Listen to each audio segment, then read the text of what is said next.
Now that we have discussed sufficiently the deeds of the kings of Egypt from the very earliest times down to the death of Amasis, we shall record the other events in their proper chronological setting, but at this point we shall give a summary account of the customs of Egypt, both those which are especially strange and those which can be of most value to our readers. For many of the customs obtained in ancient days among the Egyptians have not only been accepted by the present inhabitants, but have aroused no little admiration among the Greeks. And for that reason, those men who have won the greatest repute in intellectual things have been eager to visit Egypt in order to acquaint themselves with its laws and institutions, which they considered to be worthy of note. For despite the fact that, for the reasons mentioned above, strangers found it difficult in early times to enter the country, it was nevertheless eagerly visited by Orpheus and the poet Homer in the earliest times, and in later times by many others, such as Pythagoras of Samos and Solon the lawgiver. Now, it is maintained by the Egyptians that it was they who first discovered writing and the observation of the stars, who also discovered the basic principles of geometry and most of the arts, and established the best laws. And the best proof of all this, they say, lies in the fact that Egypt, for more than 4,700 years, was ruled over by kings of whom the majority were native Egyptians, and that the land was the most prosperous of the whole inhabited world. For these things could never have been true of any people which did not enjoy most excellent customs and laws, and the institutions which promote culture of every kind. Now, as for the stories invented by Herodotus and certain writers on Egyptian affairs, who deliberately preferred to the truth the telling of marvelous tales and the invention of myths for the delectation of their readers, these we shall omit, and we shall set forth only what appears in the written records of the priests of Egypt and has passed our careful scrutiny. In the first place, then, the life which the kings of the Egyptians lived was not like that of other men who enjoy autocratic power and do in all matters exactly as they please without being held to account, but all their acts were regulated by prescriptions set forth in laws, not only their administrative acts, but also those that had to do with the way in which they spent their time from day to day, and with the food which they ate. In the matter of their servants, for instance, not one was a slave, such as had been acquired by purchase or born in the home, but all were sons of the most distinguished priests, over 20 years old and the best educated of their fellow countrymen, in order that the king, by virtue of his having the noblest men to care for his person and to attend him throughout both day and night, might follow no low practices. For no ruler advances far along the road of evil until he has those about him who will minister to his passions. And the hours of both the day and night were laid out according to a plan, and at the specified hours it was absolutely required of the king that he should do what the laws stipulated and not what he thought best. For instance, in the morning, as soon as he was awake, he first of all had to receive the letters which had been sent from all sides, the purpose being that he might be able to dispatch all administrative business and perform every act properly, being thus accurately informed about everything that was being done throughout his kingdom. Then, after he had bathed and bedecked his body with rich garments and the insignia of his office, he had to sacrifice to the gods. When the victims had been brought to the altar, it was the custom for the high priest to stand near the king, with the common people of Egypt gathered around, and pray in a loud voice that health and all the other good things of life be given the king if he maintains justice towards his subject. And an open confession had also to be made of each and every virtue of the king, the priest saying that towards the gods he was piously disposed and towards men most kindly, for he was self-controlled and just and magnanimous, truthful and generous with his possessions, and, in a word, superior to every desire, and that he punished crimes less severely than they deserved, and rendered to his benefactors a gratitude exceeding the benefaction. And after reciting much more in a similar vein, he concluded his prayer with a curse concerning things done in error, exempting the king from all blame therefore, and asking that both the evil consequences and the punishment should fall upon those who served him and had taught him evil things. All this he would do, partly to lead the king to fear the gods and live a life pleasing to them, and partly to accustom him to a proper manner of conduct, not by sharp admonitions, but through praises that were agreeable and most conducive to virtue. After this, when the king had performed the divination from the entrails of a calf and had found the omens good, the sacred scribe, read before the assemblage from out of the sacred books some of the edifying counsels and deeds of their most distinguished men, in order that he who held the supreme leadership should first contemplate in his mind the most excellent general principles and then turn to the prescribed administration of the several functions. For there was a set time not only for his holding audiences or rendering judgments, but even for his taking a walk, bathing, and sleeping with his wife, and, in a word, for every act of his life. And it was the custom for the kings to partake of delicate food, eating no other meat than veal and duck, and drinking only a prescribed amount of wine, which was not enough to make them unreasonably surfeited or drunken. And, speaking generally, their whole diet was ordered with such continence that it had the appearance of having been drawn up, not by a lawgiver, but by the most skilled of their physicians, with only their health in view.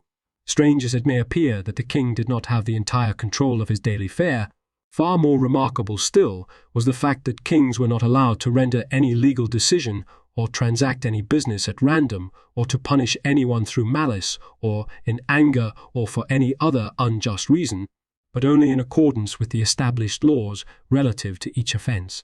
And in following the dictates of custom in these matters, so far were they from being indignant or taking offence in their souls that, on the contrary, they actually held that they led a most happy life, for they believed that all other men, in thoughtlessly following their natural passions, commit many acts which bring them injuries and perils, and that oftentimes some who realize that they are about to commit a sin nevertheless do base acts when overpowered by love or hatred or some other passion, while they, on the other hand, by virtue of their having cultivated a manner of life which had been chosen before all others by the most prudent of all men, fell into the fewest mistakes. And since the kings followed so righteous a course in dealing with their subjects, the people manifested a good will towards their rulers, which surpassed even the affection they had for their own kinsmen. For not only the order of the priests, but, in short, all the inhabitants of Egypt were less concerned for their wives and children and their other cherished possessions than for the safety of their kings. Consequently, during most of the time covered by the reigns of the kings of whom we have a record, they maintained an orderly civil government and continued to enjoy a most felicitous life, so long as the system of laws described was in force, and, more than that, they conquered more nations and achieved greater wealth than any other people, and adorned their lands with monuments and buildings never to be surpassed, and their cities with costly dedications of every description. Again, the Egyptian ceremonies which followed upon the death of a king afforded no small proof of the goodwill of the people towards their rulers, for the fact that the honor which they paid was to one who was insensible of it constituted an authentic testimony to its sincerity. For when any king died, all the inhabitants of Egypt united in mourning for him, rending their garments, closing the temples, stopping the sacrifices, and celebrating no festivals for 72 days, and plastering their heads with mud and wrapping strips of linen cloth below their breasts. Women as well as men went about in groups of 200 or 300, and twice each day, reciting the dirge in a rhythmic chant. They sang the praises of the deceased, recalling his virtues. Nor would they eat the flesh of any living thing or food prepared from wheat, and they abstained from wine and luxury of any sort. And no one would ever have seen fit to make use of baths or unguents or soft bedding, nay more, would not even have dared to indulge in sexual pleasures. But every Egyptian grieved and mourned during those 72 days, as if it were his own beloved child that had died. But during this interval they had made splendid preparations for the burial, and on the last day, placing the coffin containing the body before the entrance to the tomb, they set up, as custom prescribed, a tribunal to sit in judgment upon the deeds done by the deceased during his life. And when permission had been given to anyone who so wished to lay complaint against him, the priests praised all his noble deeds one after another, and the common people who had gathered in myriads to the funeral, listening to them, shouted their approval if the king had led a worthy life, but if he had not, they raised a clamour of protest.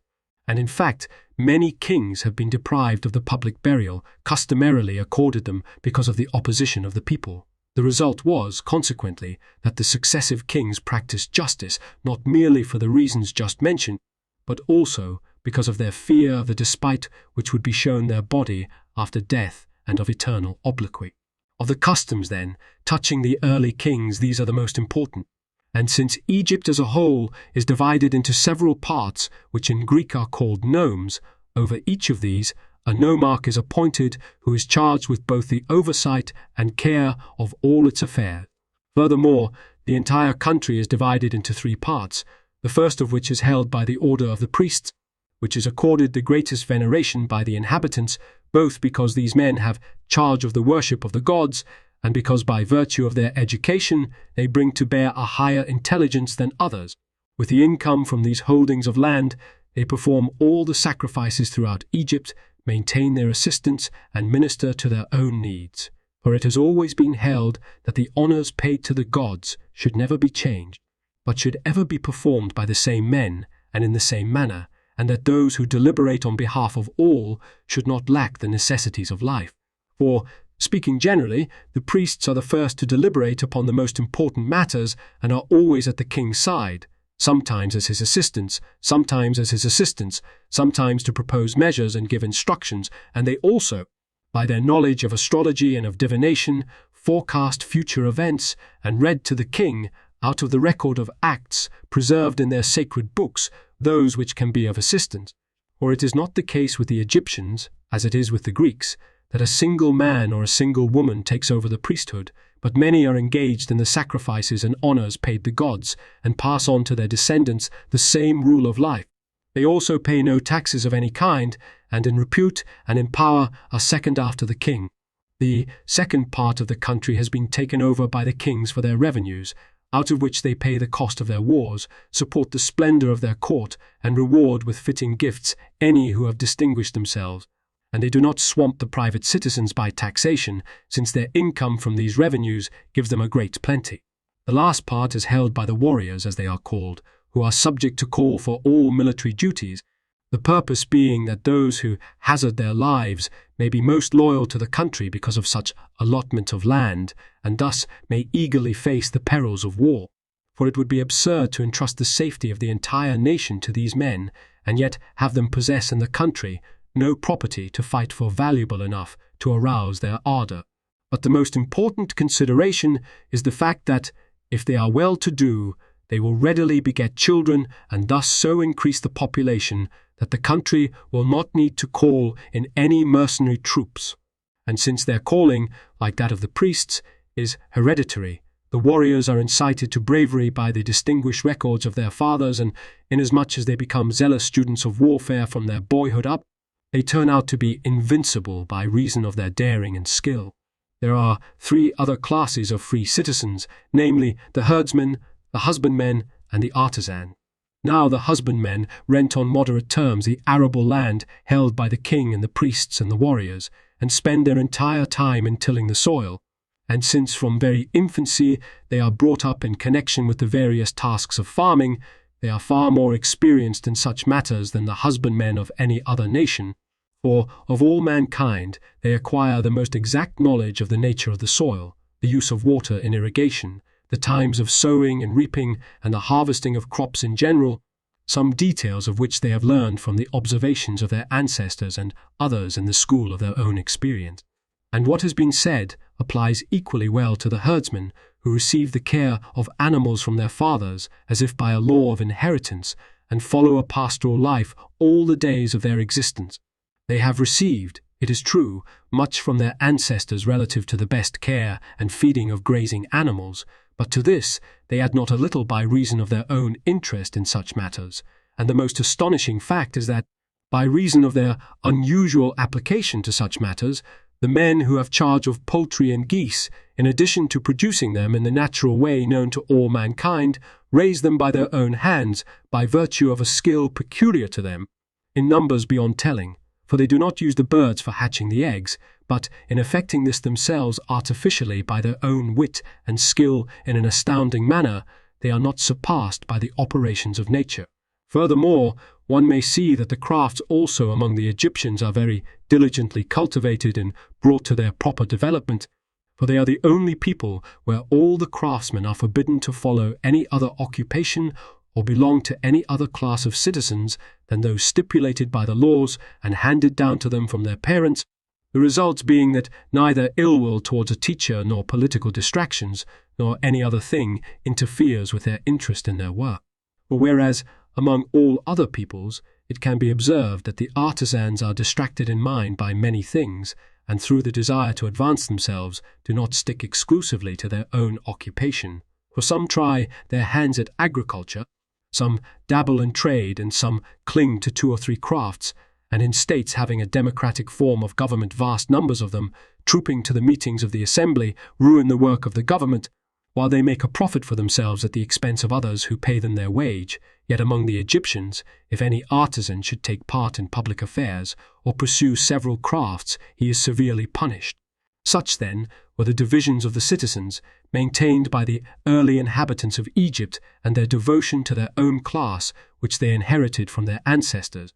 In their administration of justice, the Egyptians also showed no merely casual interest, holding that the decisions of the courts exercised the greatest influence upon community life, and this in each of their 2 aspects. For it was evident to them that if the offenders against the law should be punished and the injured parties should be afforded succor, there would be an ideal correction of wrongdoing. But if, on the other hand, the fear which wrongdoers have of the judgments of the courts should be brought to naught by bribery or favor, they saw that the break-up of community life would follow. Consequently, by appointing the best men from the most important cities as judges over the whole land, they did not fall short of the end which they had in mind. For from Heliopolis and Thebes and Memphis they used to choose 10 judges from each, and this court was regarded as in no way inferior to that composed of the Areopagites at Athens or of the elders at Sparta. And when the 30 assembled, they chose the best one of their number and made him chief justice, and in his stead the city sent another judge. Allowances to provide for their needs were supplied by the king to the judges sufficient for their maintenance, and many times as much to the chief justice. The latter regularly wore suspended from his neck by a golden chain a small image made of precious stones, which they called Truth. The hearings of the pleas commenced whenever the chief justice put on the image of Truth. The entire body of the laws was written down in 8 volumes which lay before the judges, and the custom was that the accuser should present in writing the particulars of his complaint, namely the charge, how the thing happened, and the amount of injury or damage done, whereupon the defendant would take the document submitted by his opponents in the suit and reply in writing to each charge, to the effect either that he did not commit the deed, or, if he did, that he was not guilty of wrongdoing, or, if he was guilty of wrongdoing, that he should receive a lighter penalty. After that, the law required that the accuser should reply to this in writing and that the defendant should offer a rebuttal. And after both parties had twice presented their statements in writing to the judges, it was the duty of the 30 at once to declare their opinions among themselves, and of the Chief Justice to place the image of truth upon one or the other of the 2 pleas which had been presented. This was the manner, as their account goes, in which the Egyptians conducted all court proceedings, since they believed that if the advocates were allowed to speak, they would greatly becloud the justice of a case. For they knew that the clever devices of orators, the cunning witchery of their delivery, and the tears of the accused would influence many to overlook the severity of the laws and the strictness of truth. At any rate, they were aware that men who are highly respected as judges are often carried away by the eloquence of the advocates, either because they are deceived, or because they are won over by the speaker's charm, or because the emotion of pity has been aroused in them. But by having the parties to a suit present their pleas in writing, it was their opinion that the judgments would be strict, only the bare facts being taken into account. For in that case, there would be the least chance that gifted speakers would have an advantage over the slower, or the well-practiced over the inexperienced, or the audacious liars over those who are truth-loving and restrained in character, but all would get their just dues on an equal footing, since by the provision of the laws ample time is taken, on the one hand by the disputants for the examination of the arguments of the other side, and, on the other hand, by the judges for the comparison of the allegations of both parties. Since we have spoken of their legislation, we feel that it will not be foreign to the plan of our history to present such laws of the Egyptians as were especially old or took on an extraordinary form, or, in general, can be of help to lovers of reading. Now, in the first place, their penalty for perjurers was death, on the ground that such men are guilty of the two greatest transgressions, being impious towards the gods and overthrowing the mightiest pledge known among men. Again, if a man, walking on a road in Egypt, saw a person being killed, or, in a word, suffering any kind of violence and did not come to his aid if able to do so, he had to die. And if he was truly prevented from aiding the person because of inability, he was in any case required to lodge information against the bandits and to bring an act against their lawless act, and in case he failed to do this as the law required, it was required that he be scourged with a fixed number of stripes and be deprived of every kind of food for 3 days. Those who brought false accusations against others had to suffer the penalty that would have been meted out to the accused persons had they been adjudged guilty. All Egyptians were also severally required to submit to the magistrates a written declaration of the sources of their livelihood, and any man making a false declaration or gaining an unlawful means of livelihood had to pay the death penalty. And it is said that Solon, after his visit to Egypt, brought this law to Athens. If anyone intentionally killed a free man or a slave, the laws enjoined that he be put to death, for they, in the first place, wished that it should not be through the accidental differences in men's condition in life, but through the principles governing their actions that all men should be restrained from evil deeds, and, on the other hand, they sought to accustom mankind, through such consideration for slaves, to refrain all the more from committing any offence whatever against freemen. In the case of parents who had slain their children, though the laws did not prescribe death, yet the offenders had to hold the dead body in their arms for 3 successive days and nights under the surveillance of a state guard, for it was not considered just to deprive of life those who had given life to their children, but rather by a warning which brought with it pain and repentance to turn them from such deeds. But for children who had killed their parents, they reserved an extraordinary punishment, for it was required that those found guilty of this crime should have pieces of flesh about the size of a finger cut out of their bodies with sharp reeds, and then be put on a bed of thorns and burned alive, for they held that, to take by violence the life of those who had given them life, was the greatest crime possible to man. Pregnant women who had been condemned to death were not executed until they had been delivered. The same law has also been enacted by many Greek states, since they held it entirely unjust that the innocent should suffer the same punishment as the guilty, that a penalty should be exacted of 2 for only 1 transgression, and, further, that, since the crime had been actuated by an evil intention, a being as yet without intelligence should receive the same correction, and, what is the most important consideration, that in view of the fact that the guilty had been laid at the door of the pregnant mother, it was by no means proper that the child, who belongs to the father as well as to the mother, should be dispatched, for a man may properly consider judges who spare the life of a murderer to be no worse than other judges who destroy that which is guilty of no crime whatsoever. Now, of the laws dealing with murder, these are those which are thought to have been the most successful. Among their other laws, one, which concerned military affairs, made the punishment of deserters or of any who disobeyed the command of their leaders, not death, but the uttermost disgrace. But if later on such men wiped out their disgrace by a display of manly courage, they were restored to their former freedom of speech. Thus the lawgiver at the same time made disgrace a more terrible punishment than death, in order to accustom all the people to consider dishonor the greatest of evils, and he also believed that, while dead men would never be of value to society, men who had been disgraced would do many a good deed through their desire to regain freedom of speech. In the case of those who had disclosed military secrets to the enemy, the law prescribed that their tongues should be cut out, while in the case of counterfeiters or falsifiers of measures and weights or imitators of seals, and of official scribes who made false entries or erased items, and of any who adduced false documents, it ordered that both their hands should be cut off, to the end that the offender, being punished in respect of those members of his body that were the instruments of his wrongdoing, should himself keep until death his irreparable misfortune, and at the same time, by serving as a warning example to others, should turn them from the commission of similar offences. Severe, also, were their laws touching women. For if a man had violated a free married woman, they stipulated that he be emasculated, considering that such a person by a single unlawful act had been guilty of the 3 greatest crimes, assault, abduction, and confusion of offspring. But if a man committed adultery with the woman's consent, The laws ordered that the man should receive 1,000 blows with the rod, and that the woman should have her nose cut off, on the ground that a woman who tricks herself out with an eye to forbidden license should be deprived of that which contributes most to a woman's comeliness. Their laws governing contracts they attribute to Pacoris.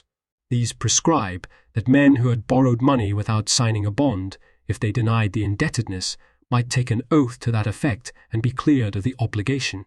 The purpose was, in the first place, that men might stand in awe of the gods by attributing great importance to oaths, for, since it is manifest that the man who has repeatedly taken such an oath will in the end lose the confidence which others had in him, everyone will consider it a matter of the utmost concern not to have recourse to the oath lest he forfeit his credit.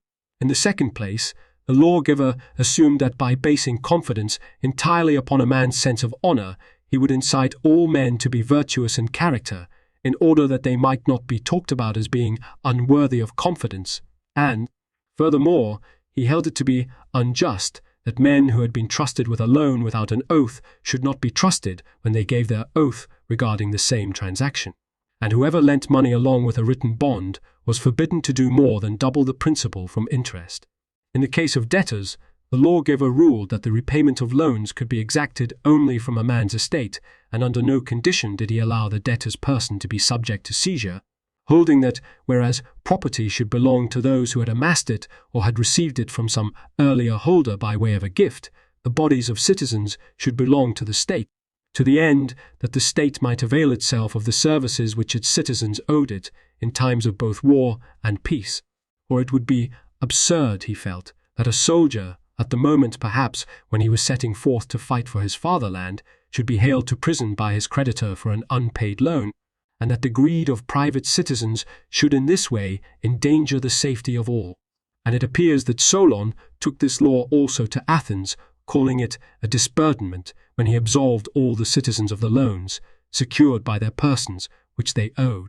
But certain individuals find fault, and not without reason, with the majority of the Greek lawgivers who forbade the taking of weapons and ploughs and other quite indispensable things as security for loans, but nevertheless allowed the men who would use these implements to be subject to imprisonment. The Egyptian law dealing with thieves was also a very peculiar one, for it bade any who chose to follow this occupation to enter their names with the chief of the thieves, and by agreement to bring to him immediately the stolen articles, while any who had been robbed filed with him in like manner a list of all the missing articles, stating the place, the day, and the hour of the loss. And since by this method all lost articles were readily found, the owner who had lost anything had only to pay 1/4 of its value in order to recover just what belonged to him. For, as it was impossible to keep all mankind from stealing, the lawgiver devised a scheme whereby every article lost would be recovered upon payment of a small ransom. In accordance with the marriage customs of the Egyptians, the priests have but one wife, but any other man takes as many as he may determine, and the Egyptians are required to raise all their children in order to increase the population, on the ground that large numbers are the greatest factor in increasing the prosperity of both country and cities. Nor do they hold any child a bastard even though he was born of a slave mother, for they have taken the general position that the father is the sole author of procreation, and that the mother only supplies the fetus with nourishment and a place to live, and they call the trees which bear fruit male and those which do not female, exactly opposite to the Greek usage. They feed their children in a sort of happy-go-lucky fashion that in its inexpensiveness quite surpasses belief, for they serve them with stews made of any stuff that is ready to hand and cheap, and give them such stalks of the byblos plant as can be roasted in the coals, and the roots and stems of marsh plants, either raw or boiled or baked. And since most of the children are reared without shoes or clothing because of the mildness of the climate of the country, the entire expense incurred by the parents of a child until it comes to maturity is not more than 20 drachmas. These are the leading reasons why Egypt has such an extraordinarily large population, and it is because of this fact that she possesses a vast number of great monuments. In the education of their sons, the priests teach them two kinds of writing, that which is called sacred, and that which is used in the more general instruction. Geometry and arithmetic are given special attention, for the river, by changing the face of the country each year in manifold ways, gives rise to many and varied disputes between neighbors over their boundary lines, and these disputes cannot be easily tested out with any exactness unless a geometer works out the truth scientifically by the application of his experience. And arithmetic is serviceable with reference to the business affairs connected with making a living, and also in applying the principles of geometry, and likewise is of no small assistance to students of astrology as well. For the positions and arrangements of the stars as well as their motions have always been the subject of careful observation among the Egyptians, if anywhere in the world. They have preserved to this day the records concerning each of these stars over an incredible number of years, this subject of study having been zealously preserved among them from ancient times, and they have also observed with the utmost avidity the motions and orbits and stoppings of the planets, as well as the influences of each one on the generation of all living things, the good or the evil effects, namely, of which they are the cause.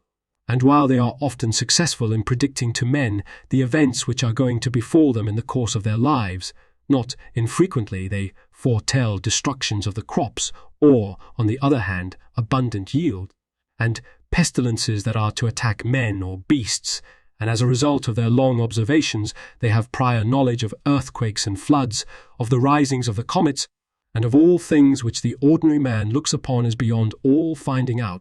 And according to them the Chaldeans of Babylon, being colonists from Egypt, enjoy the fame which they have for their astrology, because they learned that science from the priests of Egypt.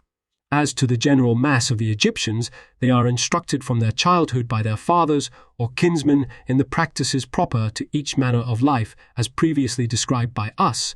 But as for reading and writing, the Egyptians at large give their children only a superficial instruction in them, and not all do this, but for the most part only those who are engaged in the crafts. In wrestling and music, however, it is not customary among them to receive any instruction at all, for they hold that from the daily exercises in wrestling their young men will gain, not health, but a vigor that is only temporary and in fact quite dangerous, while they consider music to be not only useless but even harmful, since it makes the spirits of the listeners effeminate. In order to prevent sicknesses, they look after the health of their bodies by means of drenches, fastings, and emetics, sometimes every day, and sometimes at intervals of 3 or 4 days. For they say that the larger part of the food taken into the body is superfluous, and that it is from this superfluous part that diseases are engendered. Consequently, the treatment just mentioned, by removing the beginnings of disease, would be most likely to produce health. On their military campaigns and their journeys in the country, they all receive treatment without the payment of any private fee, for the physicians draw their support from public funds and administer their treatments in accordance with a written law which was composed in ancient times by many famous physicians.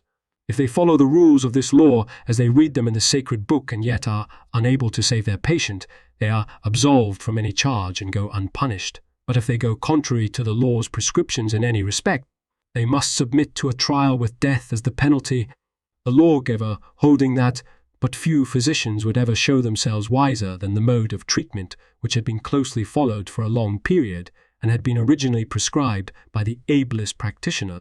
As regards the consecration of animals in Egypt, the practice naturally appears to many to be extraordinary and worthy of investigation. For the Egyptian venerate certain animals exceedingly, not only during their lifetime, but even after their death, such as cats, ichneumons and dogs, and again hawks and the birds which they call ibis, as well as wolves and crocodiles and a number of other animals of that kind, and the reasons for such worship we shall undertake to set forth, after we have first spoken briefly about the animals themselves. In the first place, for each kind of animal that is accorded this worship, there has been consecrated a portion of land which returns a revenue sufficient for their care and sustenance. Moreover, the Egyptians make vows to certain gods on behalf of their children who have been delivered from an illness, in which case they shave off their hair and weigh it against silver or gold, and then give the money to the attendants of the animals mentioned. These cut up flesh for the hawks, and calling them with a loud cry, toss it up to them as they swoop by until they catch it, while for the cats and ichneumons they break up bread into milk, and calling them with a clucking sound set it before them. Or else they cut up fish caught in the Nile, and feed the flesh to them raw, And in like manner, each of the other kinds of animals is provided with the appropriate food. And as for the various services which these animals require, the Egyptians not only do not try to avoid them or feel ashamed to be seen by the crowds as they perform them, but on the contrary, in the belief that they are engaged in the most serious rites of divine worship, they assume airs of importance and, wearing special insignia, make the rounds of the cities and the countryside. And since it can be seen from afar, in the service of what animals they engaged, all who meet them fall down before them and render them honor. When one of these animals dies, they wrap it in fine linen and then, wailing and beating their breasts, carry it off to be embalmed. And after it has been treated with cedar oil and such spices as have the quality of imparting a pleasant odor and of preserving the body for a long time, they lay it away in a consecrated tomb. And whoever intentionally kills one of these animals is put to death, unless it be a cat or an ibis that he kills. But if he kills one of these, whether intentionally or unintentionally, he is certainly put to death, for the common people gather in crowds and deal with the perpetrator most cruelly, sometimes doing this without waiting for a trial. And because of their fear of such a punishment, any who have caught sight of one of these animals lying dead withdraw to a great distance and shout with lamentations and protestations that they found the animal already dead. So deeply implanted also in the hearts of the common people is their superstitious regard for these animals, and so unalterable are the emotions cherished by every man regarding the honor due to them that once, at the time when Ptolemy their king had not as yet been given by the Romans the appellation of friend, and the people were exercising all zeal in courting the favor of the embassy from Italy, which was then visiting Egypt, and, in their fear, were intent upon giving no cause for complaint or war, when one of the Romans killed a cat and the multitude rushed in a crowd to his house. Neither the officials sent by the king to beg the man off, nor the fear of Rome, which all the people felt, were enough to save the man from punishment, even though his act had been an accident. And this incident we relate, not from hearsay, but we saw it with our own eyes on the occasion of the visit we made to Egypt. But if what has been said seems to many incredible and like a fanciful tale, what is to follow will appear far more extraordinary. Once, they say, when the inhabitants of Egypt were being hard pressed by a famine, many in their need laid hands upon their fellows, yet not a single man was even accused of having partaken of the sacred animal. Furthermore, whenever a dog is found dead in any house, every inmate of it shaves his entire body and goes into mourning, and what is more astonishing than this, if any wine or grain or any other thing necessary to life happens to be stored in the building where one of these animals has expired, they would never think of using it thereafter for any purpose. And if they happen to be making a military expedition in another country, they ransom the captive cats and hawks and bring them back to Egypt, and this they do sometimes even when their supply of money for the journey is running short. As for ceremonies connected with the Apis of Memphis, the Mavis of Heliopolis and the goat of Mendes, as well as with the crocodile of the lake of Moeris, the lion kept in the city of lions, Leontopolis, as it is called, and many other ceremonies like them, they could easily be described, but the writer would scarcely be believed by any who had not actually witnessed them. For these animals are kept in sacred enclosures and cared for by many men of distinction who offer them the most expensive fare, for they provide, with unfailing regularity, the finest wheaten flour or wheat groats seethed in milk, every kind of sweetmeat made with honey, and the meat of ducks, either boiled or baked, while for the carnivorous animals birds are caught and thrown to them in abundance, and, in general, great care is given that they have an expensive fare. They are continually bathing the animals in warm water, anointing them with the most precious ointments, and burning before them every kind of fragrant incense.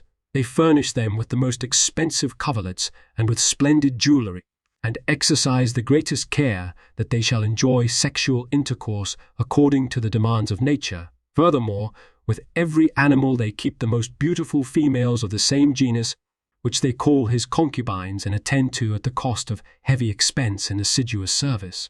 When any animal dies, they mourn for it as deeply as do those who have lost a beloved child, and bury it in a manner not in keeping with their ability, but going far beyond the value of their estates.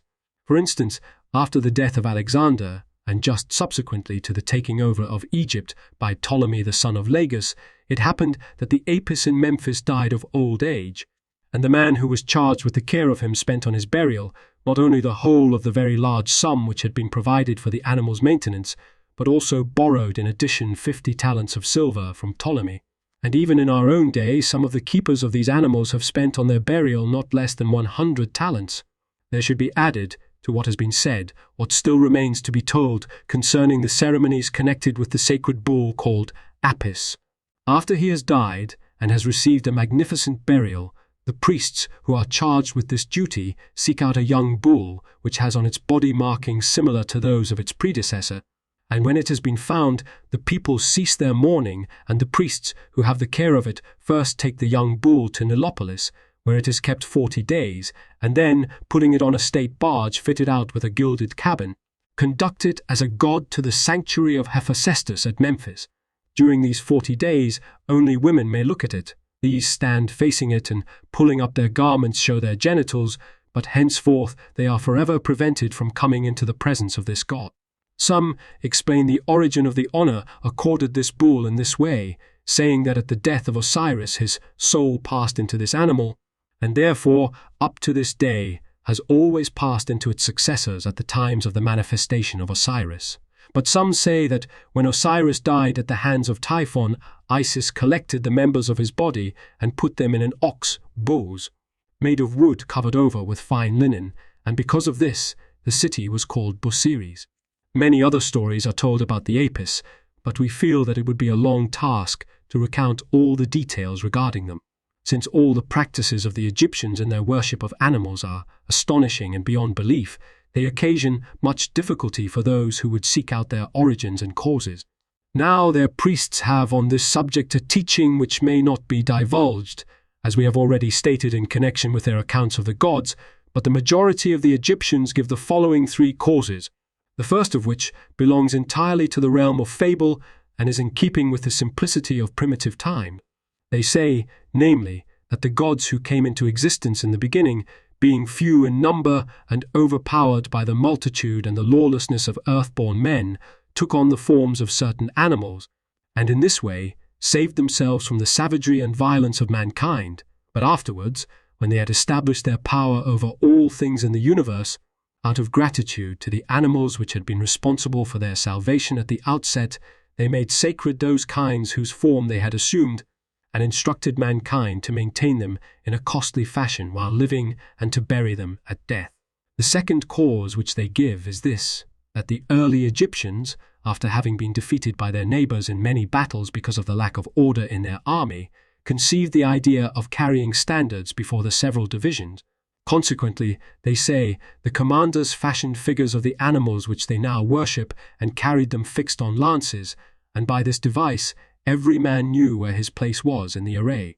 And since the good order resulting therefrom greatly contributed to victory, they thought that the animals had been responsible for their deliverance, and so the people, wishing to show their gratitude to them, established the custom of not killing any one of the animals whose likeness had been fashioned at that time, but of rendering to them, as objects of worship, the care and honor which we have previously described. The third cause, which they adduce in connection with the dispute in question, is the service which each one of these animals renders for the benefit of community life and of mankind. The cow, for example, bears workers and plows the lighter soil, the sheep-lamb twice in the year, and provide by their wool both protection for the body and its decorous covering, while by their milk and cheese they furnish food that is both appetizing and abundant. Again, the dog is useful both for the hunt and for man's protection, and this is why they represent the god whom they call Anubis with a dog's head, showing in this way that he was the bodyguard of Osiris and Isis. There are some, however, who explain that dogs guided Isis during her search for Osiris and protected her from wild beasts and wayfarers, and that they helped her in her search because of the affection they bore for her by baying. And this is the reason why at the festival of Isis the procession is led by dogs, those who introduced the rite showing forth in this way the kindly service rendered by this animal of old. The cat is likewise useful against asps with their deadly bite and the other reptiles that sting, while the ichneumon keeps a lookout for the newly laid seed of the crocodile and crushes the eggs left by the female, doing this carefully and zealously even though it receives no benefit from the act. Were this not done, the river would have become impassable because of the multitude of beasts that would be born. And the crocodiles themselves are also killed by this animal in an astonishing and quite incredible manner. For the ichneumons roll themselves over and over in the mud, and when the crocodiles go to sleep on the land with their mouths open, they jump down their mouths into the center of their body. Then, rapidly gnawing through the bowels, they get out unscathed themselves and at the same time kill their victims instantly. And of the sacred birds, the ibis is useful as a protector against the snakes, the locusts, and the caterpillars, and the hawk against the scorpions, horned serpents, and the small animals of noxious bite, which cause the greatest destruction of men. But some maintain that the hawk is honored because it is used as a bird of omen by the soothsayers in predicting to the Egyptians events which are to come. Others, however, say that in primitive times a hawk brought to the priests in Thebes a book wrapped about with a purple band, which contained written directions concerning the worship of gods and the honors due to them, and it is for this reason, they add, that the sacred scribes wear on their heads a purple band and the wing of a hawk. The eagle also is honored by the Thebans because it is believed to be a royal animal and worthy of Zeus. They have deified the goat, just as the Greeks are said to have honored Priapus because of the generative member. For this animal has a very great propensity for copulation, and it is fitting that honor be shown to that member of the body which is the cause of generation, being, as it were, the primal author of all animal life. And in general, not only the Egyptians, but not a few other peoples as well have, in the rites they observe, treated the male member as sacred, on the ground that it is the cause of the generation of all creatures, and the priests in Egypt who have inherited their priestly offices from their fathers are initiated first into the mysteries of this god. And both the Pans and the Satyrs, they say, are worshipped by men for the same reason, and this is why most people set up in their sacred places statues of them showing the phallus erect and resembling a goat's in nature, since according to tradition, this animal is most efficient in copulation. Consequently, by representing these creatures in such fashion, the dedicants are returning thanks to them for their own numerous offspring. The sacred bulls, I refer to the Apis and the Mavis, are honored like the gods, as Osiris commanded, both because of their use in farming and also because the fame of those who discovered the fruits of the earth is handed down by the labors of these animals to succeeding generations for all time. Red oxen, however, may be sacrificed because it is thought that this was the color of Typhon, who plotted against Osiris and was then punished by Isis for the death of her husband. Men also, if they were of the same color as Typhon, were sacrificed, they say, in ancient times by the kings at the tomb of Osiris. However, only a few Egyptians are now found red in color, but the majority of such are non-Egyptians, and this is why the story spread among the Greeks of the slaying of foreigners by Busiris, although Busiris was not the name of the king, but of the tomb of Osiris, which is called that in the language of the land. The wolves are honored, they say, because their nature is so much like that of dogs, for the natures of these two animals are little different from each other, and hence offspring is produced by their interbreeding. But the Egyptians offer another explanation for the honor accorded this animal, although it pertains more to the realm of myth, for they say that in early times when Isis, aided by her son Horus, was about to commence her struggle with Typhon, Osiris came from Hades to help his son and his wife, having taken on the guise of wolf, and so, upon the death of Typhon, his conquerors commanded men to honor the animal upon whose appearance victory followed. But some say that once, when the Ethiopians had marched against Egypt, a great number of bands of wolves, lycoi, gathered together and drove the invaders out of the country, pursuing them beyond the city named Elephantine, and therefore that nome was given the name Lycopolitae, and these animals were granted the honor in question. It remains for us to speak of the deification of crocodiles, a subject regarding which most men are entirely at a loss to explain how, when these beasts eat the flesh of men, it ever became the law to honor like the gods creatures of the most revolting habits. Their reply is that the security of the country is ensured not only by the river, but to a much greater degree by the crocodiles in it, that for this reason the robbers that infest both Arabia and Libya do not dare to swim across the Nile, because they fear the beasts whose number is very great, and that this would never have been the case if war were continually being waged against the animals and they had been utterly destroyed by hunters dragging the river with nets. But still another account is given of these beasts.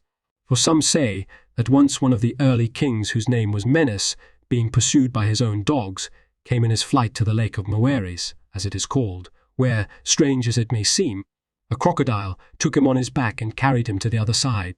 Wishing to show his gratitude to the beast for saving him, he founded a city near the place and named it City of the Crocodiles, and he commanded the natives of the region to worship these animals as gods and dedicated the lake to them for their sustenance. And in that place he also constructed his own tomb, erecting a pyramid with 4 sides, and built the labyrinth, which is admired by many. A similar diversity of customs exists, according to their accounts, with regard to everything else, but it would be a long task to set forth the details concerning them. That they have adopted these customs for themselves because of the advantage accruing therefrom to their life is clear to all from the fact that there are those among them who will not touch many particular kinds of fruit. Some, for instance, abstain entirely from lentils, others from beans, and some from cheese or onions or certain other foods, there being many kinds of food in Egypt, showing in this way that men must be taught to deny themselves things that are useful, and that if all ate of everything, the supply of no article of consumption would hold out. But some adduce other causes and say that, since under the early kings the multitude were often revolting and conspiring against their rulers, one of the kings, who was especially wise, divided the land into a number of parts and commanded the inhabitants of each to revere a certain animal or else not to eat a certain food, his thought being that, with each group of people revering what was honored among themselves, but despising what was sacred to all the rest, all the inhabitants of Egypt would never be able to be of one mind. And this purpose, they declare, is clear from the results, for every group of people is at odds with its neighbors, being offended at their violations of the customs mentioned above. Some advance some such reason as the following for their deification of the animals. When men, they say, first ceased living like the beasts and gathered into groups, at the outset they kept devouring each other and warring among themselves, the more powerful ever prevailing over the weaker. But later, those who were deficient in strength, taught by expediency, grouped together and took for the device upon their standard one of the animals, which was later made sacred. Then, when those who were from time to time in fear flocked to this symbol, an organized body was formed which was not to be despised by any who attacked it. And when everybody else did the same thing, the whole people came to be divided into organized bodies, and in the case of each the animal which had been responsible for its safety was accorded honors like those belonging to the gods, as having rendered to them the greatest service possible. And this is why, to this day, the several groups of the Egyptians differ from each other in that each group honors the animals which it originally made sacred. In general, they say, the Egyptians surpass all other peoples in showing gratitude for every benefaction, since they hold that the return of gratitude to benefactors is a very great resource in life. For it is clear that all men will want to bestow their benefactions preferably upon those who they see will most honorably treasure up the favors they bestow. And it is apparently on these grounds that the Egyptians prostrate themselves before their kings and honor them as being in truth very gods, holding, on the one hand, that it was not without the influence of some divine providence that these men have attained to the supreme power, and feeling, also, that such as have the will and the strength to confer the greatest benefactions share in the divine nature. Now, if we have dwelt over long on the topic of the sacred animals, we have at least thoroughly considered those customs of the Egyptians that men most marvel at. But not least will a man marvel at the peculiarity of the customs of the Egyptians when he learns of their usages with respect to the dead. For whenever anyone dies among them, all his relatives and friends, plastering their heads with mud, roam about the city lamenting until the body receives burial. Nay, more, during that time they indulge in neither baths nor wine, nor in any other food worth mentioning, nor do they put on bright clothing. There are 3 classes of burial, the most expensive, the medium, and the most humble.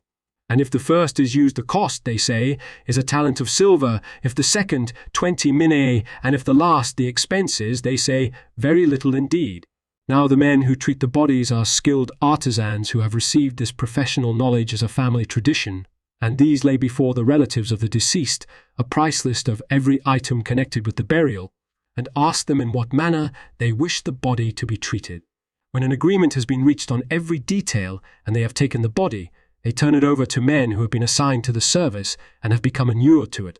The first is the scribe, as he is called, who, when the body has been laid on the ground, circumscribes on the left flank the extent of the incision.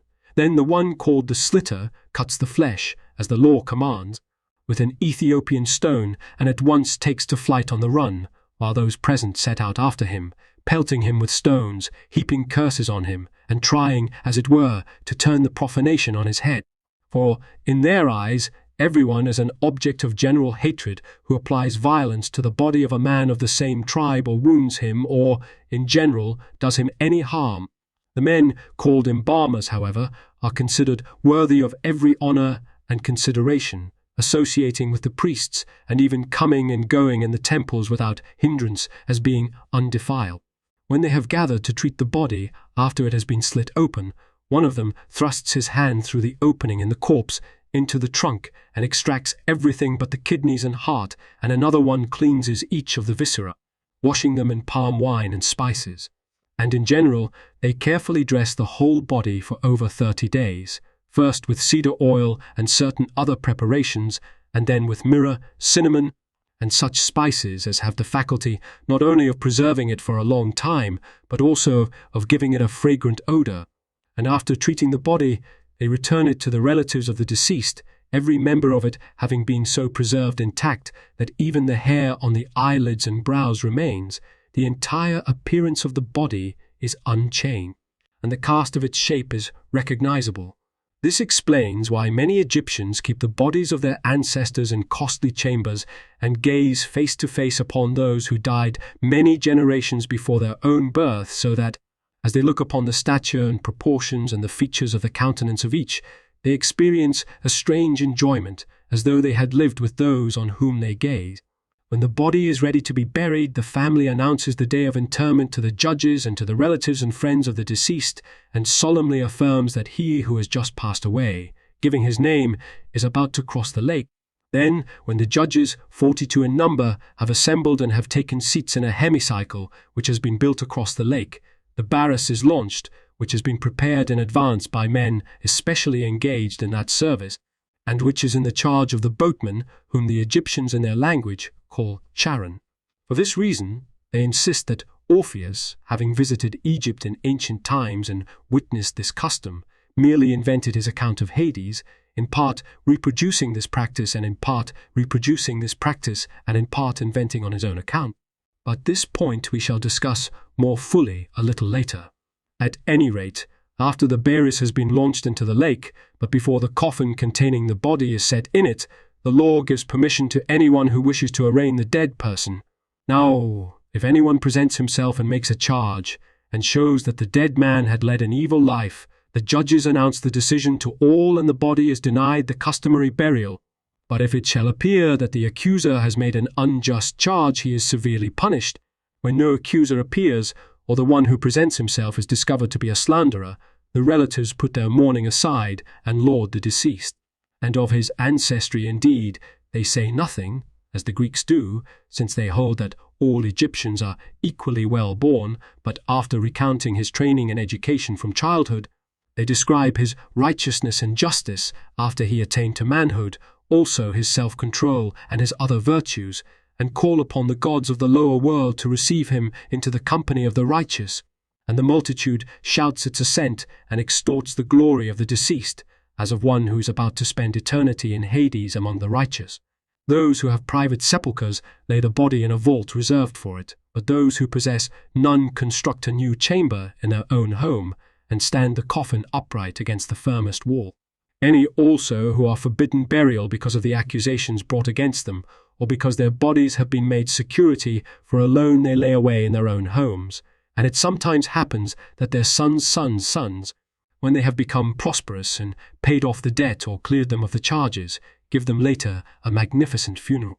It is a most sacred duty in the eyes of the Egyptians that they should be seen to honor their parents or ancestors all the more after they have passed to their eternal home.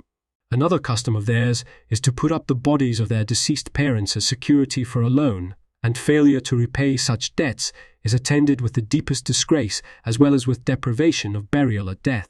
And a person may well admire the men who established these customs, because they strove to inculcate in the inhabitants, as far as was possible, virtuousness and excellence of character, by means not only of their converse with the living, but also of their burial and affectionate care of the dead.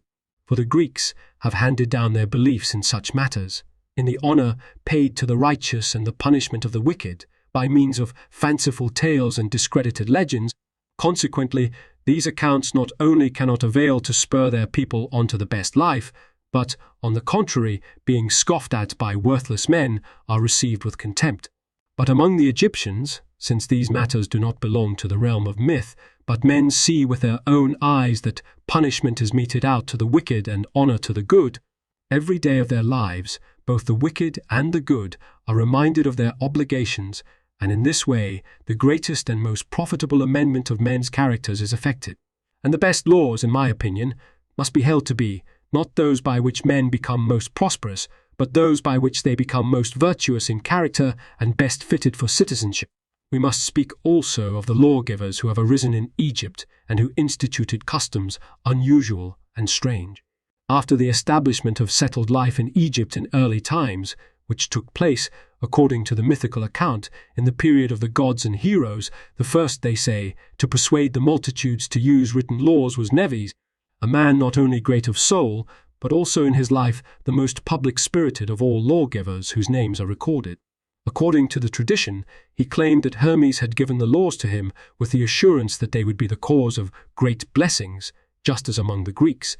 They say Minos did in Crete and Lycurgus among the Lacedaemonians, the former saying that he received his laws from Zeus, and the latter his from Apollo. Also, among several other peoples, tradition says that this kind of a device was used and was the cause of much good to such as believed it.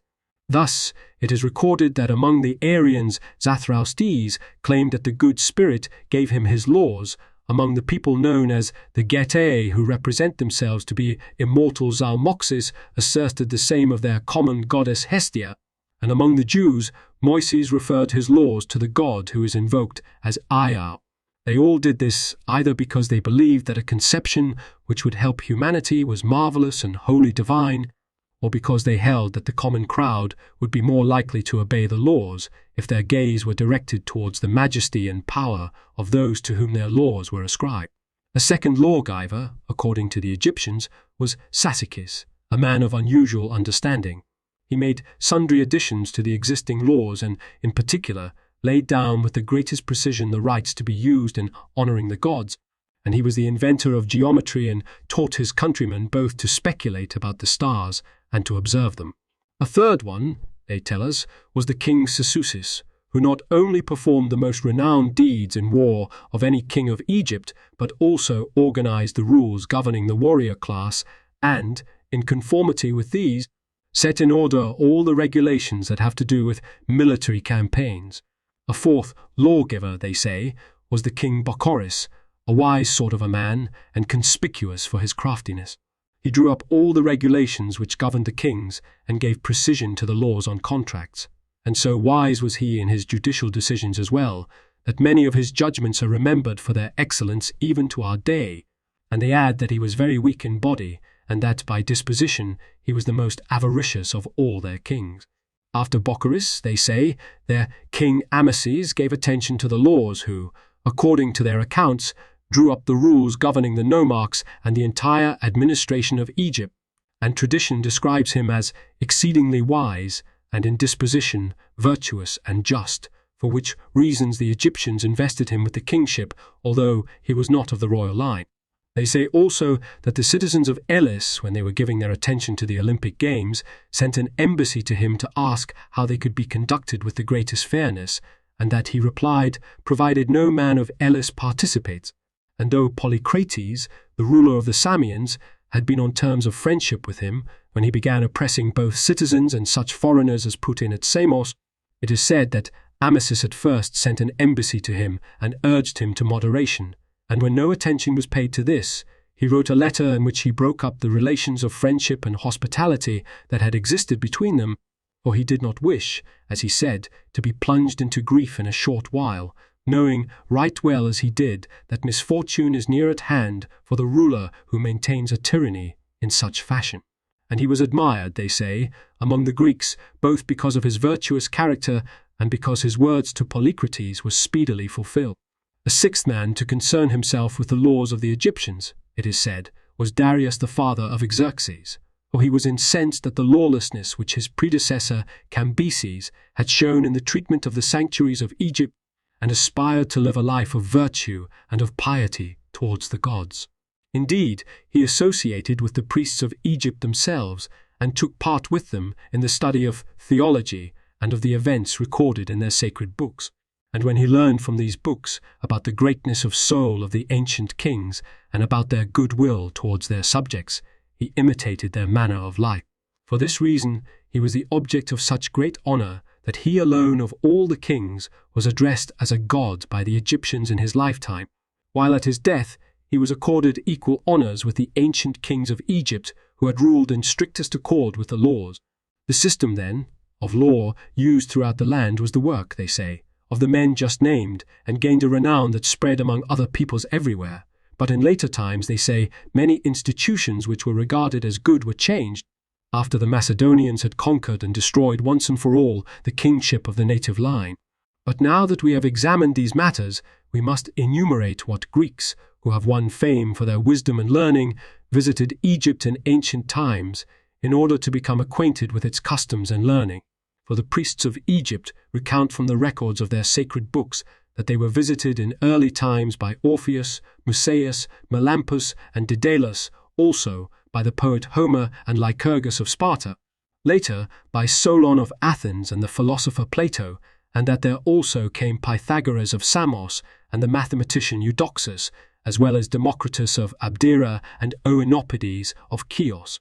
As evidence for the visits of all these men, they point in some cases to their statues, and in others to places or buildings which bear their names, and they offer proofs from the branch of learning which each one of these men pursued, arguing that all the things for which they were admired among the Greeks were transferred from Egypt. Orpheus, for instance, brought from Egypt most of his mystic ceremonies, the orgiastic rites that accompanied his wanderings, and his fabulous account of his experiences in Hades. For the rite of Osiris is the same as that of Dionysus and that of Isis, very similar to that of Demeter, the names alone having been interchanged, and the punishments in Hades of the unrighteous, the fields of the righteous, and the fantastic conceptions current among the many, which are figments of the imagination, all these were introduced by Orpheus in imitation of the Egyptian funeral custom. Hermes, for instance, the conductor of souls, according to the ancient Egyptian custom, brings up the body of the Apis to a certain point and then gives it over to one who wears the mask of Cerberus. And after Orpheus had introduced this notion among the Greeks, Homer followed it when he wrote, Selenian Hermes then did summon forth the suitors' souls, holding his wand in hand. And again, a little further on, he says, they passed Oceanus streams, the gleaming rock, the portals of the sun, the land of dreams, and now they reached the meadow of Asphodel, where dwell the souls, the shades of men outworn. Now he calls the river Oceanus, because in their language the Egyptians speak of the Nile as Oceanus. The portals of the sun, Heliopoli, is his name for the city of Heliopolis, and meadows, the mythical dwelling of the dead, is his term for the place near the lake, which is called Acherosia, which is near Memphis, and around it are fairest meadows of a marshland and lotus and reeds. The same explanation also serves for the statement that the dwelling of the dead is in these regions, since the most and the largest tombs of the Egyptians are situated there, the dead being ferried across both the river and Lake Acherosia, and their bodies laid in the vaults situated there. The other myths about Hades, current among the Greeks, also agree with the customs which are practiced even now in Egypt. For the boat which receives the bodies is called baris, and the passenger's fee is given to the boatman, who, in the Egyptian tongue, is called charon. And near these regions, they say, are also the Shades, which is a temple of Hecate, and portals of Cocytus and Lethe, which are covered at intervals with bands of bronze, There are, moreover, other portals, namely those of truth, and near them stands a headless statue of justice. Many other things as well, of which mythology tells, are still to be found among the Egyptians, the name being still preserved and the customs actually being practiced. In the city of Acanthe, for instance, across the Nile in the direction of Libya, 120 stades from Memphis, there is a perforated jar to which 360 priests, one each day, bring water from the Nile. And not far from there, the actual performance of the myth of Ocnus is to be seen in one of their festivals, where a single man is weaving at one end of a long rope, and many others beyond him are unraveling it. Melampus also, they say, brought from Egypt the rites which the Greeks celebrate in the name of Dionysus, the myths about Cronus and the war with the Titans, and, in a word, the account of the things which happened to the gods. Daedalus, they relate, copied the maze of the labyrinth which stands to our day and was built, according to some by Mendes, but according to others by King Maris, but according to others by King Maris many years before the reign of Minos. And the proportions of the ancient statues of Egypt are the same as in those made by Daedalus among the Greeks. The very beautiful propylon of the temple of Hephaestus in Memphis was also built by Daedalus, who became an object of admiration and was granted a statue of himself in wood, which was made by his own hands and set up in this temple. Furthermore, he was accorded great fame because of his genius and, after making many discoveries, was granted divine honors. For on one of the islands off Memphis there stands, even to this day, a temple of Daedalus, which is honored by the people of that region. And as proof of the presence of Homer in Egypt, they adduce various pieces of evidence, and especially the healing drink, which brings forgetfulness of all past evils, which was given by Helen to Telemachus in the home of Menelaus. For it is manifest that the poet had acquired exact knowledge of the nepenthic drug, which he says Helen brought from Egyptian Thebes, given her by Polydamna, the wife of Thon. For, they allege, even to this day, the women of this city use this powerful remedy, and in ancient times, they say, a drug to cure anger and sorrow was discovered exclusively among the women of Diospolis, but the bees in Diospolis, they add, are the same city. Again, Aphrodite is called golden by the natives in accordance with an old tradition, and near the city, which is called Memphis, there is a plain of golden Aphrodite. Likewise, the myths which are related about the dalliance of Zeus and Hera and of their journey to Ethiopia, he also got from Egypt. For each year, among the Egyptians, the shrine of Zeus is carried across the river into Libya and then brought back some days later, as if the god were arriving from Ethiopia. And as for the dalliance of these deities, in their festal gatherings, the priests carry the shrines of both to an elevation that has been strewn with flowers of every description. Lycurgus also and Plato and Solon, they say, incorporated many Egyptian customs into their own legislation, and Pythagoras learned from Egyptians his teachings about the gods, his geometrical propositions and theory of numbers, as well as the transmigration of the soul into every living thing. Democritus also, as they assert, spent 5 years among them and was instructed in many matters relating to astrology. Oenopides, likewise, passed some time with the priests and astrologers and learned, among other things, about the orbit of the sun, that it has an oblique course and moves in a direction opposite to that of the other stars. Like the others, Eudoxus studied astrology with them and acquired a notable fame for the great amount of useful knowledge which he disseminated among the Greeks. Also, of the ancient sculptors the most renowned sojourned among them, namely Telecles and Theodorus, the sons of Rhacus, who executed for the people of Samos the wooden statue of the Pythian Apollo. For one half of the statue, as the account is given, was worked by Telecles in Samos, and the other half was finished by his brother Theodorus at Ephesus, and when the two parts were brought together, they fitted so perfectly that the whole work had the appearance of having been done by one man. This method of working is practiced nowhere among the Greeks, but is followed generally among the Egyptians. For with them, the symmetrical proportions of the statues are not fixed in accordance with the appearance they present to the artist's eye, as is done among the Greeks, but as soon as they lay out the stones and, after apportioning them, are ready to work on them, at that stage they take the proportions, from the smallest parts to the largest. For, dividing the structure of the entire body into 21 parts and 1/4 in addition, They express in this way the complete figure in its symmetrical proportions. Consequently, so soon as the artisans agree as to the size of the statue, they separate and proceed to turn out the various sizes assigned to them, in the same way that they correspond, and they do it so accurately that the peculiarity of their system excites amazement. And the wooden statue in Samos, in conformity with the ingenious method of the Egyptians, was cut into 2 parts from the top of the head down to the private parts, and the statue was divided in the middle, each part exactly matching the other at every point. And they say that this statue is for the most part rather similar to those of Egypt, as having the arms stretched stiffly down the sides and the legs separated in a stride. Now regarding Egypt, the events which history records and the things that deserve to be mentioned, this account is sufficient, and we shall present in the next book, in keeping with our profession at the beginning of this book, the events and legendary accounts next in order, beginning with the part played by the Assyrians in Asia. The Lorb Editor's Notes, 1 CP. For Orpheus chap, 23 for Homer chap, 12 for Pythagoras and Solon chap, 98. 2 instances of this are given in chap 64. 3. The Harris Papyrus of the 12th century BCE gives the only definite figures of the vast holdings of the temple.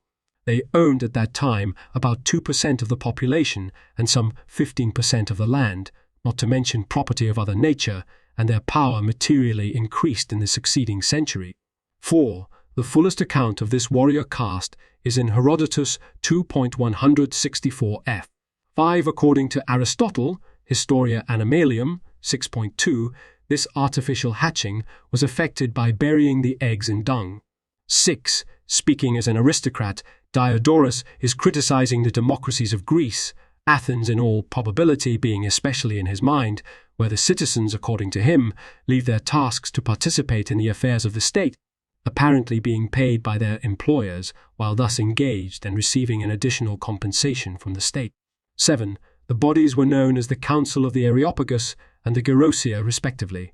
The latter is described in Book 17.104.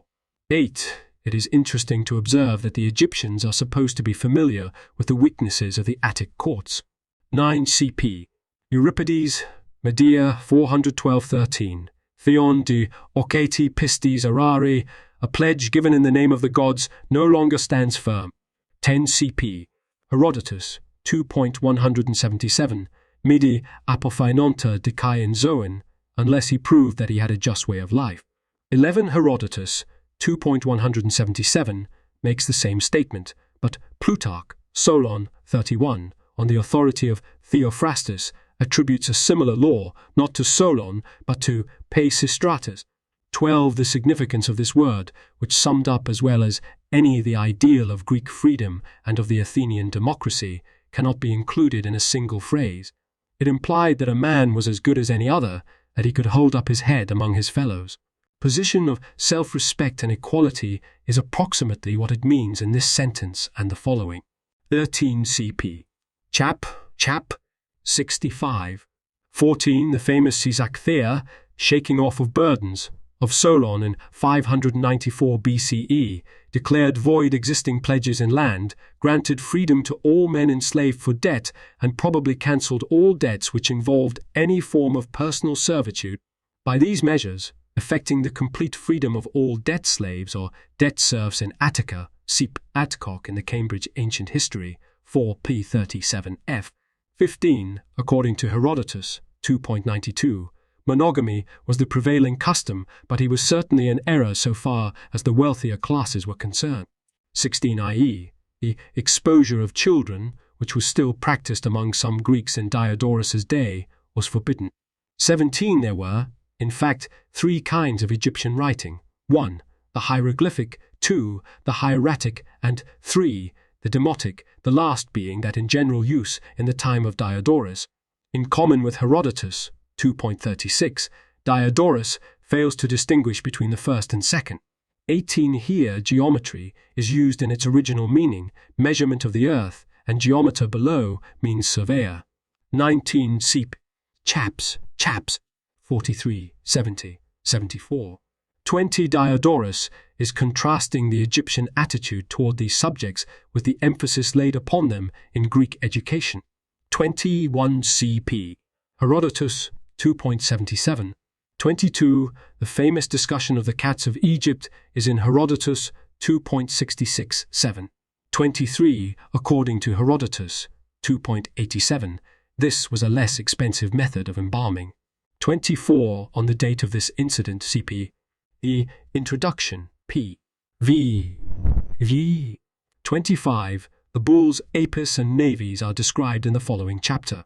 26. The intrinsic value of a talent was about $1,000 or £250.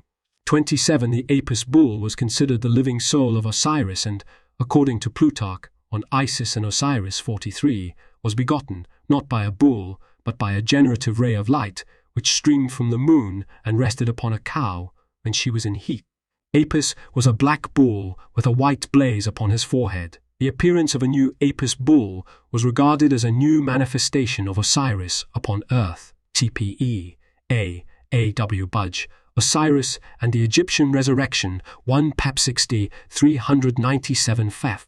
28 in Chap. 21. 29, i.e., the giants. 30, i.e., oxen. 31 Strabo, 17.1, 39, gives much the same account. Thayer's note, as does Pliny, who adds an interesting tactical detail, v.I. 87, 91, sp. 88. Latin English 32 Priapus is discussed in Book 4.6. 33 Herodotus 2.45 denies the existence of human sacrifices, and there was probably none in his day. But the sacrifice of captives is attested by the monuments of the 18th and 19th dynasties, and J.G. Fraser, The Golden Bough, 254 F, finds in this account of Diodorus and a similar story given by Plutarch on Isis and Osiris 73, on the authority of Manetho, evidence for the annual sacrifice of a red-haired man to prevent the failure of the crops. 34 i.e. of the city of the wolves. 35 in Chap. 61. The builder of the labyrinth is Mendes. 36 Herodotus 2.35 sums up this matter by saying the Egyptians have made themselves customs and laws contrary to those of all other men. 37 lit. One who rips up lengthwise, i.e., opens by slitting. 38. The same name is given this knife in Herodotus 2.86, whose description of embalming, although not so detailed as that of Diodorus, supplements it in many respects. It was probably of obsidian or flint, such as frequently found in graves with mummies. For the use of such primitive implements in ancient religious ceremonies, Cap. Joshua 5.2, make thee knives of flint and circumcise again the children of Israel a second time. Thayer's note. The version of the Bible at New Advent, linked, merely says of stone, rendering the Greek mekeras petrinas ek petras akrotomo, literally stone knives of a sharp-cutting stone. Some other English translations do mention flint, however. To compare them, see Joshua 5 at the Bible Gateway. A spot check at that site of a dozen translations of the passage in various foreign languages yields for the most part sharp ore of stone. 39. These judges correspond to the 42 judges or assessors before each of whom the dead man must declare in the next world that he had not committed a certain sin. Book of the Dead, Chap. XVIII. 40. The name given the scows used on the Nile and described in Herodotus 2.96. 41. Professor J. A. Wilson of the Oriental Institute of the University of Chicago kindly writes me, there is no evidence to support the statement of Diodorus that the Egyptians called the underworld ferryman or any botman connected with death. Sharon. 42 key P. Chap. 96. 43. Apparently Maves is only a variant of the name Menas of Chaps. 43 and 45. CP. A. Weidemann, Ägyptische Geschichte, Pone 163 none. Or 44. This form of the name is much nearer to the old Iranian form, Zarathustra, than the later corruption Zoroaster. 45. Herodotus 4.93 f gives more details about Zalmoxis, or Gebelizes, as he also calls him, and the Geter, who pretend to be immortal. Strabo, 7.35, calls him Zamoxes and makes him a former slave of Pythagoras, a story already known to Herodotus and rejected by him. 46. This pronunciation seems to reflect a Hebrew form Yahu, Kap. Psalms 68.4. His name is Jah. 47. Sasikes is the Asaikes of Herodotus, 2.136, identified with Shepseskaf of the 4th dynasty by H.R. Hall, Ancient History of the Near East 6, pone 127. Wall 48 key p. Chaps, 53 f. Or 49 cp. Chap, 73. 50 mentioned before in chaps. 45, 65, 79. 51 cp. Chap, 68. The story of the embassy of Eleans is given more fully in Herodotus 2.160, where, however, the Egyptian consulted is called Samis. 52. The famous astronomer, geographer, and mathematician of Caides, pupil of Plato. His stay in Egypt is well attested. 53 key p. 336, none. 54, for instance, according to Strabo, 17.129, in Heliopolis, were pointed out the houses where Plato and Eudoxus had stopped. 55 Odyssey 24.12. 56 Ibid. 11:14. 57 As a matter of fact, the only name for the Nile in Homer is Aegyptos. 58 key p. Chap. 92. Beris is also a Greek word for boat. 59 The bronze bands would resemble the rays of the portals of the sun in the passage from Homer cited above. 60 The Greek word may mean statue and shade, the latter meaning occurring in the last line of the passage above from Homer. 61 This is a reference to the 50 daughters of Danaus, who after death were condemned to the endless labor of pouring water into vessels with hole. 62 Ocnus was another figure of the Greek underworld, who was represented as continually laboring at the weaving of a rope which was devoured by an unseen ass behind him as rapidly as it was woven. 63 key p. Chap. 61. 64 i.e. quieting pain. Cube. Odyssey 4.220-21. Ortix rsrs oinon bail pharmacon, and then epinon nepenthes, akolon t, kakon epilathon, apanton. Straight away she cast into the wine of which they were drinking a drug, to quiet all pain and strife, and bring forgetfulness of every ill, tar, Murray in LCL. 65, a reference to the epithet constantly used by Homer to describe Aphrodite. 66. The Homeric passage which Diodorus has in mind is in the 14th book of the Iliad, L. 346 f. The son of Cronos clasped his consort in his arms, and beneath them the divine earth sent forth fresh new grass, and dewy lotus, and crocus, and hyacinth, thick and soft, lang leaf, myers. 67. Democritus of Abdera, the distinguished scientist of the 5th century BCE, author of the atomic theory. 68. Oenopides of Chios was a mathematician and astronomer of the 5th century BCE. According to this statement, he observed the obliquity of the ecliptic, which we now know to be about 23:1 to be about 23:1. The fact that the sun's motion on the celestial sphere is slower than that of the stars causes an apparently retrograde movement of the sun relative to the stars.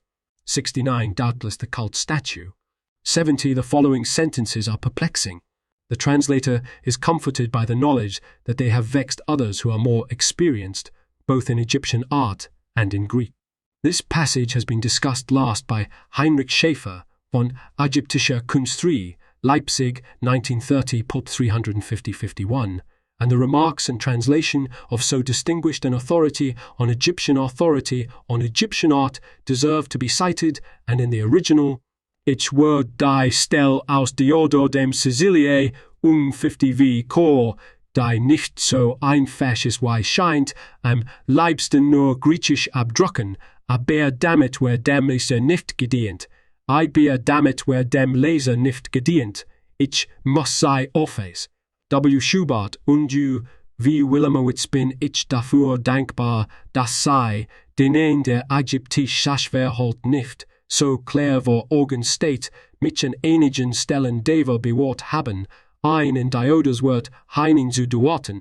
Ihn Trost in meiner Verlegenheit ist mir gewesen, dass wie Willemowitz mir schrieb, die Übersetzung der Diodorstelle ist in der Tat niflich, da sin Everlage, Herakleit sin Everlage, Heraklitias, verschwommen weitergibt und überhaupt ein so miserabler Skribent ist. Ich wage Folge free Übersetzung, dieses Werk verfahren, nämlich Statuen aus einzelnen Gefährten haften zusammenzusetzen, soll bei den Hellenen nirgends in Gebrauch sind, dagen bei den in Gebrauch sind, dagen bei den Ägyptern meistens angewendet werden. Nur dort sei es denkbar. Bei einen nämlich bestimme man den symmetrischen Bau der Statuen nicht nach der freien Entscheidung des Auges, wie bei den Hellenen, sondern nachdem man die Blöcke hingelegt und gesondert zugerichtet habe, heilten sich die Arbeiter dann, jeder innerhalb seiner Hafte, aber auch in Bezug auf die andere, und dieselben Verhältnis von den kleinsten bis zu den größten Teilen. Sie erlegten nämlich die Höhe des ganzen Körpers in 21 ein Viertel Teil und errichten so den symmetrischen Aufbau der Menschengestalt, hatten sich also die beiden Bildhauer einmal über die größte Statue geeinigt, so stimmten sie selbst voneinander getrennt, die Einzelmasse heiraten so genau zueinander, dass man ganz verbluft sei über dieses ihr eigentümliches Verfahren. So beste das Kultbild in Samos, etc. 71. No explanation of the 21 1/4 parts has been found in any modern writer. W. de Boller, Dédale ou la statue de la Grèce archaïque, 2 vols, Paris, 1930, translates this sentence and then adds 229. Mais l'étude de l'art égyptien révèle qu'elle utile égyptien révèle que celui comme tout autre art des proportions très variables, tantôt courtes, tantôt élances, suivant les temps, et sauvant même époque, et qu'il n'est pas possible de fixer canon précis. 72. Since the Egyptian artist had no idea of perspective, each part of a figure, or each member of a group, was portrayed as if seen from directly in front. Therefore, the first training of an artist consisted in the making of the separate members of the body, which accounts for the many heads, hands, legs, feet, which come from the Egyptian schools of art. Schaeffer, LLC, 316 CP, 389, suggests that this practice may have given Diodorus the idea that the Egyptians made their statues out of previously prepared blocks of stone. Thayer's notes are not red-skinned but red-headed. The story is no doubt ideological. To explain why there are fewer and fewer redheads, the gene is recessive. A historical note of a different kind here. This absurd sentence having much amused me in 1995 when I first got on the net, I used the Greek original as a signature squib when posting to lists. As of writing, 2008, 2 of these signatures can still be found online. At any rate, for them that have been missing the tag low, these many years, as well as for any others that may want to read it in its original mellifluous Greek, here are Diodorus's immortal words. Lipetai de emin epin perites ton crocodilon apotheoseos, uper esoi pleistuai diaporosi poston therion tuton sarcophaganton tos anthropus inomathetha tus tade notata diatentaza. AC signally missing in this catalogue is the Roman king Numa, who claimed that his laws had been dictated to him by the nymph Egeria. The classic locus is Livy, I 19.5. It's interesting to watch Diodorus omit this example, which would instantly have come to the mind of every one of his readers. The previous next to images with borders lead to more information. The thicker the border, the more information.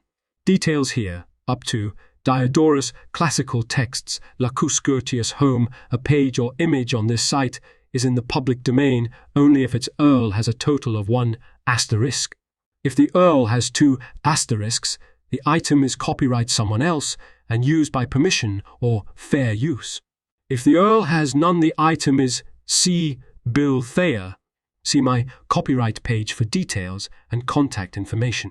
Page updated 13 April 18.